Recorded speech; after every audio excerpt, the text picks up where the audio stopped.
हामीले आन्तरिक पर्यटकहरूलाई मुख्य केन्द्रबिन्दुमा राख्यौँ यो वर्ष। धेरै साथीहरूले भक्तपुर महोत्सवको आयोजना गर्दाखेरि भन्नुभएको थियो पर्यटकहरूको बेसिजनमा भयो थियो, सिजनमा केन्द्रित गर्नुपर्ने थियो। धेरै साथीहरूको त्यही भनाइ थियो।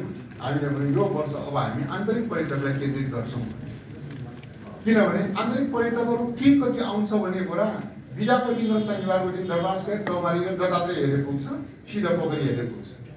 हामीसँग दैनिक जस्तो रेकर्ड आइराखेको छ। त्यसो भने आन्तरिक पर्यटकलाई राम्रोसँग बनाउन सक्यौँ भने कदाचित भोलि विदेशी पर्यटक आएन भने पनि भक्तपुर नगरपालिकाको आय स्रोत राम्रो बनेछ। हाम्रो उद्देश्य त्यहाँनिर छ।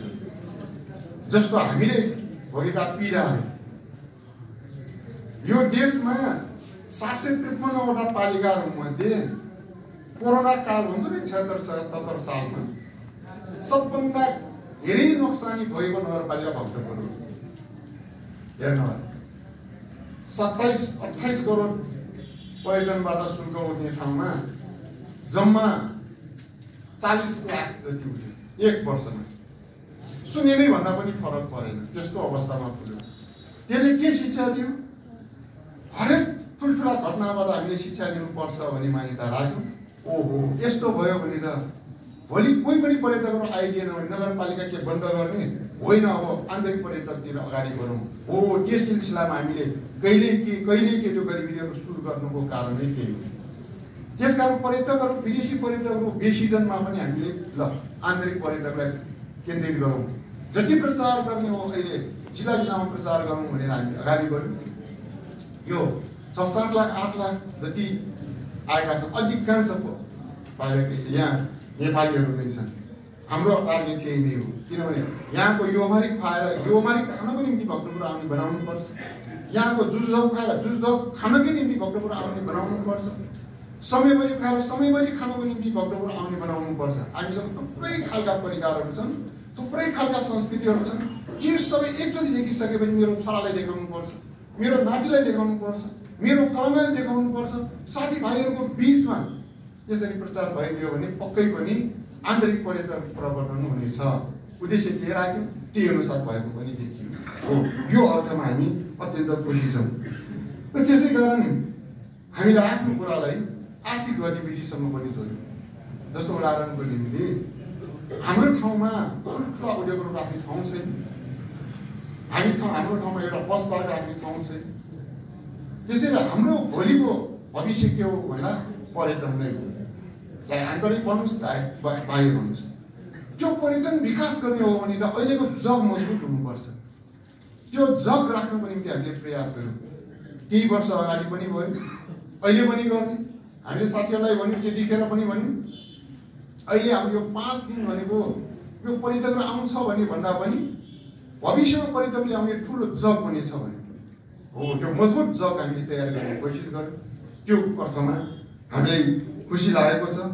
आर्थिक गतिविधि भनेर यहाँका जनताको आर्थिक गतिविधिसँग जोड्ने प्रयास हामी गरिरहेका छौँ। यसो हेर्ने बेलामा तपाईँले देख्नु भएको होला, यहाँ घर बनाउने कोही अनुदान दिँदो रहेछ के हो भन्छ। हो, घर बनाउने मौलिक शैलीमा घर बनाउन अनुदान नदिएको भए धेरै आधुनिक शैलीमा घर जानेवाला चाहिँ पुरानो संरचनाभित्र हामी अनुदान दिएर भोलि यहाँ चिनिया भाषा पनि सिकाइरहेका छौँ, जापानी भाषा सिकाइरहेका छौँ, अन्य भाषा सिकाइरहेका छौँ। जुनसुकै देशको नागरिक आए पनि यही भाषा पनि जानेका छन्, यिनीहरूले खाना पनि खुवाउन जानेका छन्, व्यवहार पनि राम्रो छ। यही बस्छ। प्रत्येक घरलाई हाम्रो होमस्टे, फ्यामिली स्टेको रूपमा किन विकास नगर्ने? भोलि भविष्य हाम्रो छोराछोरीहरू किन अमेरिका जाने, किन बेलायत र जापान जाने? ती मान्छेहरू आउने जतिलाई यहाँ काम दिन सक्यौँ भने हाम्रा सारा युवाहरूलाई यही हामी काम दिन सक्छौँ। रोजगारी प्रवर्धनको निम्ति भोलिको निम्ति हामी यो काम गरिरहेका छौँ। त्यसकारण आर्थिक गतिविधि भनेर अहिले त्यो दिन कति भयो त्यसमा सायद अघि आएन साथीहरूको, त्यसमा राम्रो रेकर्ड थियो हाम्रो। हो यति करोडको भनेपछि हाम्रै यहाँको व्यापार व्यवसाय चलेको रहेछ भन्ने कुरा पनि देखियो। त्यसकारण यो 5 दिनको होइन, 5 दिन एउटा सङ्केत मात्रै हो। भोलि त्यसले दीर्घकालीन रूपमा निकै राम्रो काम गर्नेछ भने हामीले सोचेका थियौँ। र यसरी आर्थिक गतिविधिलाई जोड दिएर काम गर्ने सिलसिलामा धेरै साथीहरूको धेरै हिसाबले सहयोग पाए। हामीले सोचेको भन्दा पनि धेरै ट्राफिक व्यवस्थापन गर्नेहरूले त्यतिकै मेहनत गर्नुभएको छ। प्रशासनले शान्ति सुरक्षाको निम्ति त्यतिकै मेहनत गर्नुभएको छ। खानेपानी संस्थानदेखि लिएर विद्युतका साथीहरूले सबै कार्यालयका साथीहरू आफ्नो क्षेत्रबाट हामीले यसो हेरिएका हुन्छौँ। स्वास्थ्य ठाउँमा स्वास्थ्य केन्द्रहरू राख्यो। हामीले त यहाँ 101जना राख्यौँ, साथीहरूलाई ल आफै तयारी गर्ने हो, आफ्नो क्षेत्रमा आफ्नो आफ्नो व्यवस्था गर्ने हो, यति मात्र भनेका थियौँ। मूल समितिको बैठकमा पनि त्यस्तै कुराहरू भनेका थियौँ। त्यो हिसाबले असाध्यै राम्रो व्यवस्थापन भयो। अरूले पनि उदाहरणीय रूपमा लिएको भन्ने सुन्दा त अझ हामीलाई गर्व लाग्यो। एकजना मित्र केही दिन अगाडि भेट भयो त्यहाँ मणिपुरमा जाँदा, भक्तपुर महोत्सव नगरेको भए मणिपुर महोत्सव त्यति व्यवस्थित हुने नै थिएन भनेर भन्नुभयो। किन के छ र भनेपछि कहाँ तपाईँहरूबाट धेरै सिक्यौँ नि, यस्तो यस्तो यस्तो यस्तो गऱ्यौँ भनेर भन्नुभयो। हाम्रै सामु हामीले गरेको त राम्रो रहेछ, उदाहरणीय बन्नु रहेछ, हामीले त्यति बेला लागेको थियो। अहिले जिल्ला अधिवक्ताज्यूले पनि भन्नुभयो, साकुकोले पनि भनेपछि हामीले गरेको त दुःख गरेको त खेर गएको रहेनछ, अरूको निम्ति शिक्षा नै रहेछ। त्यसैले मेहनत गर्ने हो। गल्ती कमी कमजोरी छन् नभएका होइन। गल्ती कमी कमजोरी हुन्छ भनेर हामी पछि हट्ने होइन नि। हामीले त त्यसबाट सिक्दै अगाडि बढ्ने हो। थुप्रै चुनौतीहरू हामीले फेस गर्यौँ, त्यो चुनौतीलाई सामना गर्ने भनेर हामी अगाडि बढ्यौँ। हामीले के खुसी लाग्यो भने सारा मान्छेहरूलाई व्यस्त बनाउने भन्ने जुन सोच राखेका थियो व्यस्तै भयो है।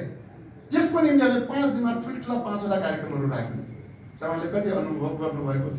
कुनै दिन बाँसुरी बाजा प्रतियोगिता भन्यो, कुनै दिन उद्घाटन कार्यक्रम भन्यो, कुनै दिन पुस्तक विमोचन भन्यो, कुनै दिन पुरस्कार वितरण। 5 दिनमा ठुल्ठुला 5वटा कार्यक्रमहरू गऱ्यौँ, जहाँ हजार मान्छे जम्मा गरेर हामीले कार्यक्रमहरू।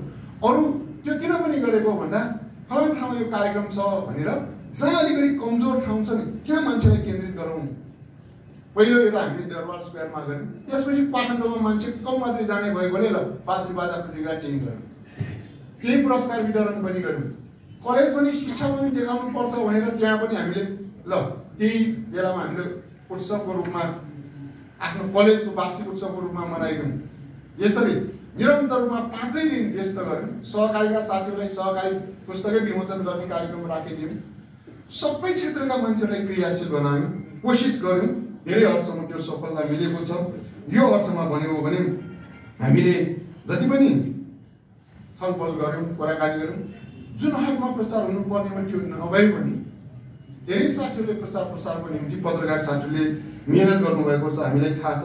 यहाँ पनि रिपोर्टमा पनि देख्नु अहिले 777 पेजवाला एउटा प्रतिवेदन हिजो हामीले बुझ्यौँ। यहाँ सचिवालयले तयारी गरेर दिएको।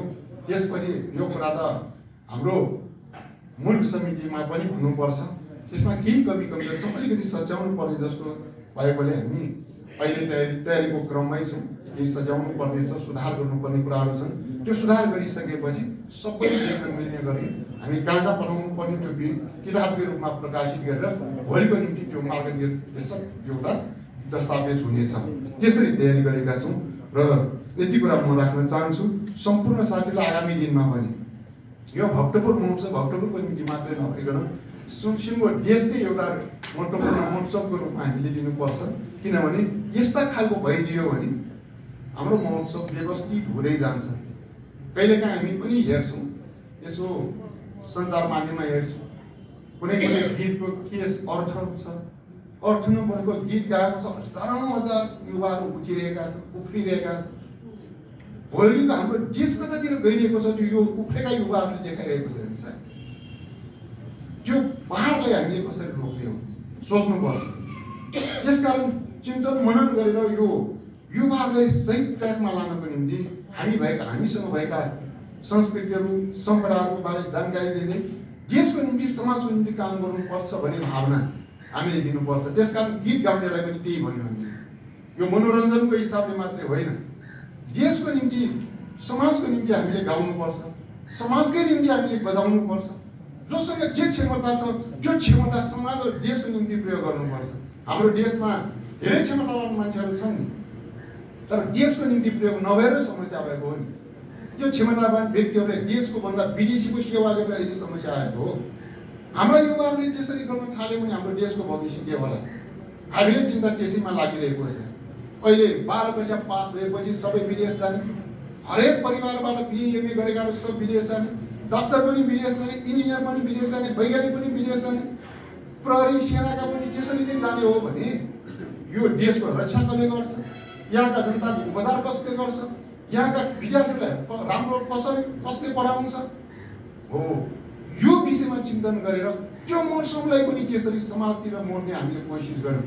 फरक त्यो अर्थमा हो, हामीले धेरै हदसम्म कोसिस गर्यौँ। एक कमी कमजोरीको बावजुद पनि यहाँको साथ र समर्थनले धेरै सफल भएको हामीले ठानेका छौँ। तमाम साथीहरू जो मूल समितिमा रहेर आफ्नो भूमिकामा रहेर काम गर्नुभयो, सहयोग गर्नुभयो, त्यसको निम्ति म धेरै धेरै धन्यवाद दिन चाहन्छु। अहिले यहाँहरू सबैको निम्ति हामीले केही उपहार अनि त्यसपछि प्रमाणपत्र दिने पनि व्यवस्था गरेका छौँ। धन्यवाद। मूल समितिको तर्फबाट उहाँलाई हामी धन्यवाद नदिन सक्दैनौँ। त्यसकारण उहाँहरूप्रति हामी सम्पूर्णको तर्फबाट हामी उहाँलाई धन्यवाद दिन चाहन्छौँ।